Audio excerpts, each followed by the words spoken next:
How are you? My name is Amar Skinner, appearing to you from the Certified Development Coaching Group, LLC. Today I'm standing here with a couple of my family members. Out of 4 of us, 3 of us have been previously charged with felonies and served time in the prison. Standing to my right is my cousin Trevino DeLoach, who I'm very fond of, as well as my cousin Dante Skinner, very fond of. Dante Skinner was also my co-defendant in a previous case prior to going to prison. Trevino was also a co-defendant in one of my cases who never served time for that case because we don't believe in telling things on each other. When you do stuff in the streets, you take responsibility for your position in it. You don't do things with the intent to tell on somebody and get yourself released. So I never played that game. That wasn't fair. Just like a lot of things I see today is not fair. But we're not going to get into what's fair and unfair concerning going to prison and staying out in society. What I want to address today is the fact that out of 4 of us, 3 was charged with felonies and sent to prison for over a decade. Tell them exactly how much time you served and the fact that when you served this time, it was for a crime that you didn't really commit. I served 14 years, 10 months, and 27 days for a crime that I did not commit, which is water under the bridge, because it's over, it's done, and I know the life that I was living, so it might have spared me from what was to come in the future. I don't know, and so, like I was pretty much water under the bridge. It's over, it's gone, and it's done. And see, I bring that to the forefront just to say this.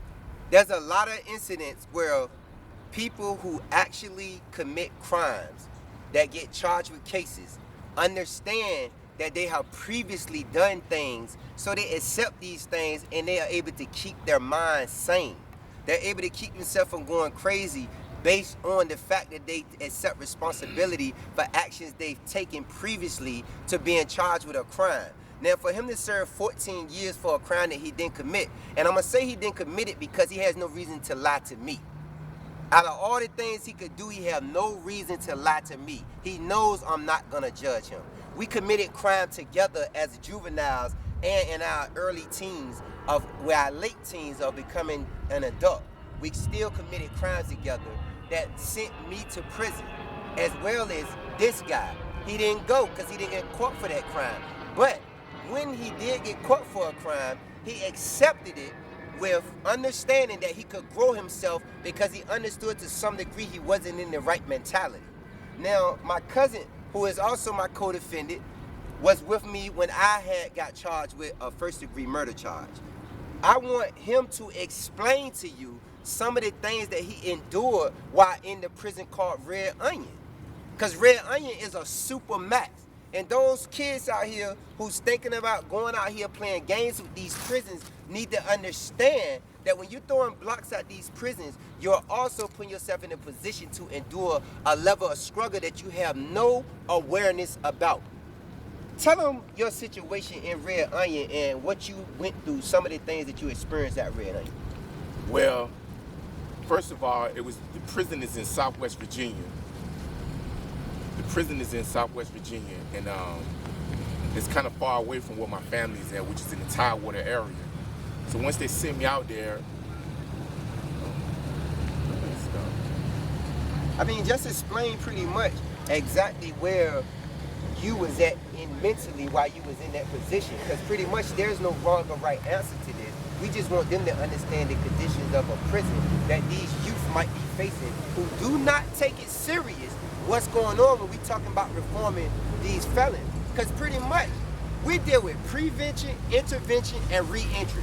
We're the leading authorities on these subjects simply because of our empirical evidence in these subjects. And we know for sure that the things that we endured, we didn't have to endure them. We endured them because of a lack of education about what was going on in our environment.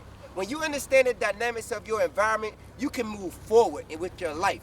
And we want people to understand that there's no need to hold yourself back by being stuck in thoughts that don't allow you to move forward. When you got a company like the Certified Development Coaching Group that got your back, who have felons that you can count, you can't count them. It's too many. We have a network of felons that's doing positive things that's actually able to transfer the thinking of kids that's gonna endure that situation. So I'm gonna stand out here in this rain and I'm gonna let them say his piece.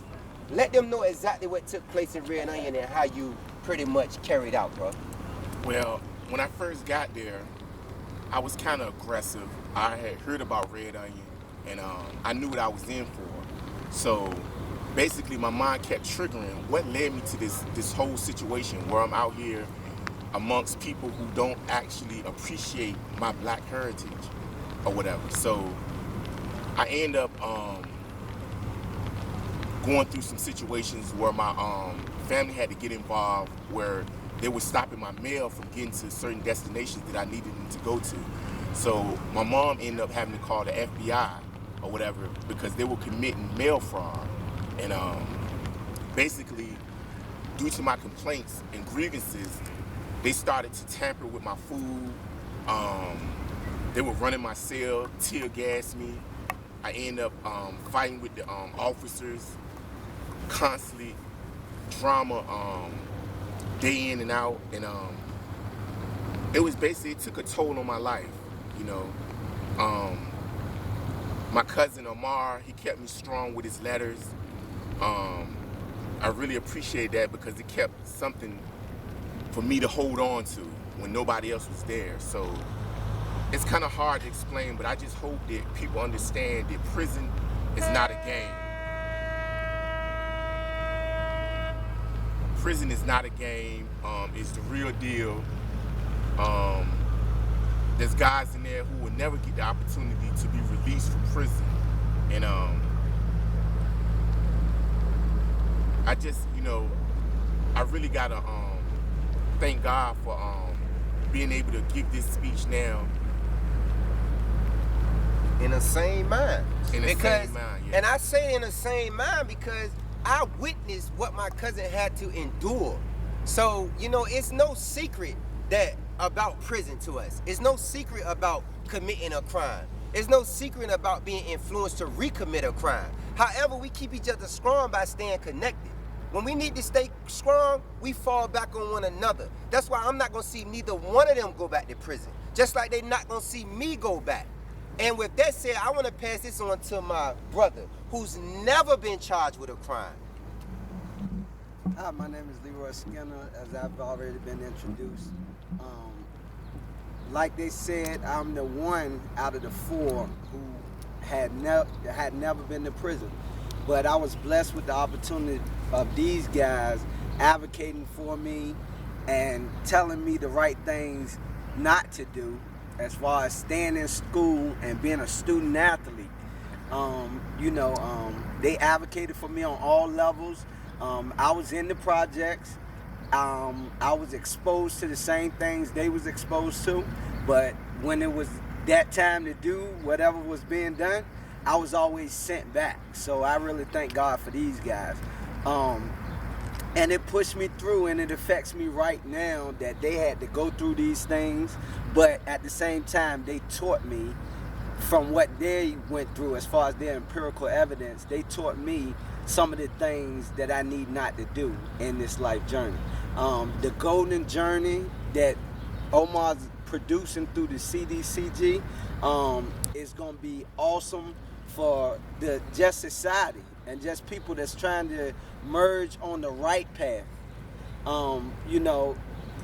This speaks volumes just to be in this conversation with these guys. Just knowing what they've been through. Like I said, my cousin went through a maximum penitentiary.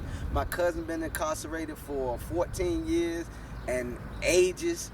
Seem like, we all tight. We're close in kin, we're close in blood, and we're uniting again. And this CDCG is gonna be huge. So you wouldn't want to miss this opportunity. I'll pass you back to my brother. I got so many things to say, and it's gonna come soon, but I'm gonna pass you back to my brother. Thanks, man. I really appreciate that. My brother give you the real. When he talk, he gonna give you this real because he's gonna come from the heart. Because when I went to prison, I took him with me. I understand that. It's a long path, man. I mean, it's a struggle. In fact, I feel like jumping overboard, but I ain't going nowhere. I could have went there a long path. Welcome to the CDCG. Join us on the life path, the golden journey. It works. Tools for discovery is found on the golden journey that will reconstruct your mind and get you focused, and you won't be jumping in water that you can't swim in, because I can't swim.